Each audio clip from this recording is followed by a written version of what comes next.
Hello and welcome to Rock Studios. My name is Gurvin Kaur and I am the Asia Pacific Content Lead at Rockwell Automation. And today in the studio, I'm joined by Sharul A-Rashid. He is the Head of Technical Excellence as well as Custodian of Instrumentation and Control at PETRONAS. What would you say are the challenges you are seeing facing the sector currently? Okay, right. I mean, PETRONAS is actually under pressure. Okay, we are actually an oil and gas company, but then somehow oil has been like a very negative connotation. So that the challenge is basically the image of being an oil company. So if you look at the state oil, Equinor, they changed to Equinor, nowhere.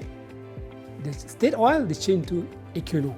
So they are moving from the oil image. I see, the branding. So the branding, the image. So they're moving away. But as far as PETRONAS is concerned, we actually refreshing our statement of purpose. So the statement of purpose, last time it was oil company of choice, but we replaced that with progressive energy, solutions partner, enriching life for sustainable future. Can you see that kind of statement of purpose? For me, it's a very powerful statement of purpose that will bring us to a greener technology. Okay, so that tells me that sustainability is a very, very big topic impacting oil and gas. Exactly.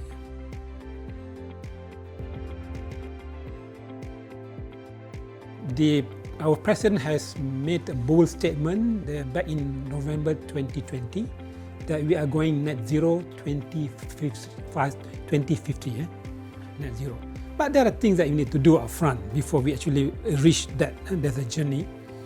And we believe that there must be what they call just net zero or energy transition. They call it energy transition. We cannot see abruptly cut off fossil-based fuel and replace with the winds, with the solar, which is actually not sustainable. So a just energy transition is basically a blend of oil and gas still, but maybe with a smaller proportion, and also the winds will take portion of it, the solar will take portion of it. That is we envision by 2050. And to do that, we actually invest, for example, Gentari. Gentari is a company that will actually look into the renewables. We are looking at the hydrogen potential. We are looking at the biofuel, the aviation fuel. So we have a dedicated team to actually do research on and work with a company that is actually having that technology, and so that we can achieve that solution, so that we can actually deliver the renewable energy that we envision. Okay. And drawing it back to your role, instrumentation and control, how does that impact what you do and what your team is doing? Okay, interesting. Okay.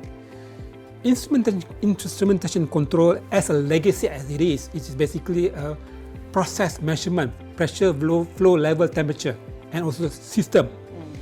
But then when come to a future instrumentation control, we have to understand also the IT part, the information technology, because IT now become, as you heard, IT-OT convergent, right? So the technology from IT, we need to actually import it, and we need to leverage that technology so that it can be used in our OT space. So as far as instrumentation control, we need to upskill our workforce, instrumentation workforce, to understand that technology so that we can better use it and accelerate the digital transformation. Case in hand, in instrumentation control, we have this controller. We call it DCS, Distributed Control System, right? Maybe you have heard that one. Yes.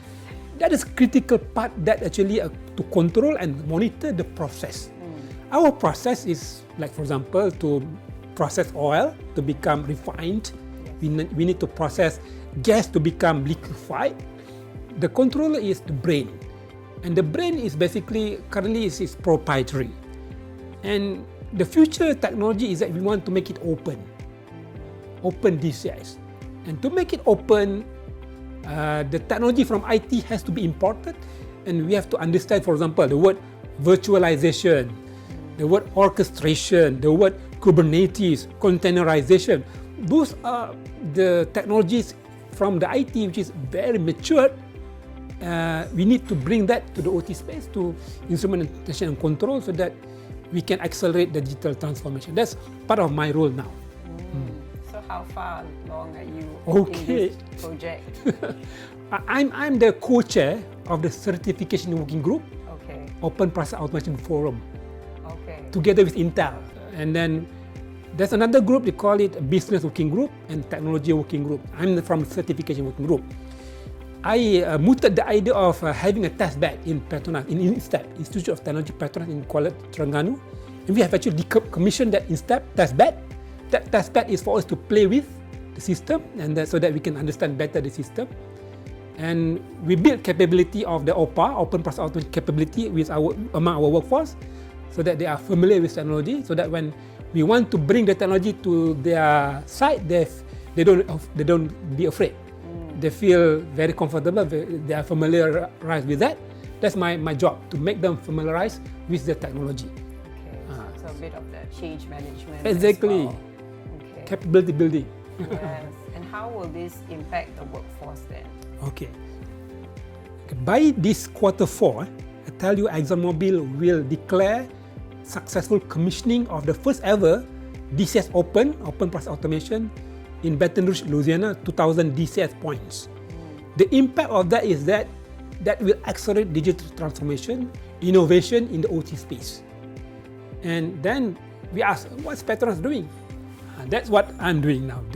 We actually providing the seamless connectivity from the ExxonMobil technology deployment with our roadmap that I mentioned just now. We build the testbed, we make OPA capability development within our workforce. So it is just a matter of pushing from the top and getting the budget. Right now, it's getting the buy-in from the end user. The end user now very afraid to adopt this new technology.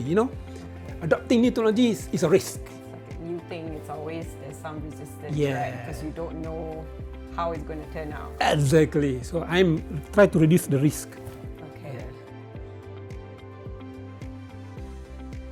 Interesting. Rockwell is they actually part of the OPA member. They actually sending the engineers into the meeting, contributing ideas, and they are part of the team. And I was told that Rockwell will be, in the next 5 years, they will build the distributed control node. Is part of the Open DCS, a controller that is actually open, interoperable. They will introduce in our PETRONAS system. So once that introduced, that is already, the journey already started. That's how Rockwell's involvement is. Okay, so the end goal here is you're using more digital technologies to enable better productivity, to be more green, and also keep in mind security, right? Yes, and one more thing, we're talking about portability. Portability. The meaning of portability is reusability of the software. In the past, the software and hardware is very tightly coupled. When the software designer want to build the application, they need to understand which platform they want to build. Then they will tailor-make to that hardware. That is become not reusable, very not portable.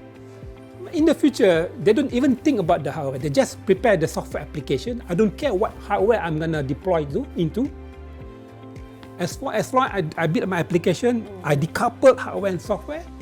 When the hardware become obsolete problem, I move on, reuse the software application to another hardware.